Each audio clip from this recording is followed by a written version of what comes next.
قیمت سرسام‌آور کمپر ارسطو در پایتخت. حواشی پایتخت رو ولش کن، بیا بهت بگم ماشین ارسطو چقدر خرج برداشته. یه وقت مزاحم نشی یا تو برای من عین پر کالباس میمونی. برو با دوستات بازی کن. برو.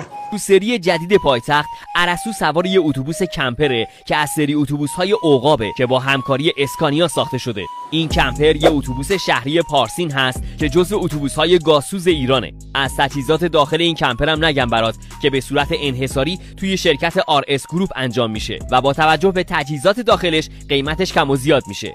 مثلا یه یخچال ایسکول 5 فوت حدود 10 تومنه، یا یه کابین حمام 80 در 80 در ارتفاع 190 سانتی متری بیش از 90 تومنه.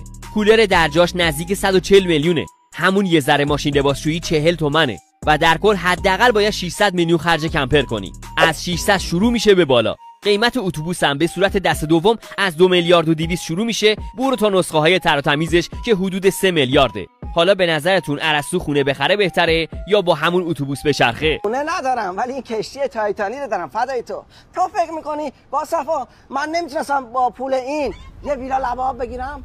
یه خونه حیاتدار با استخر با نمای ترمو بود من نمیتونستم بگیرم؟ الان زمونه عوض شده گل.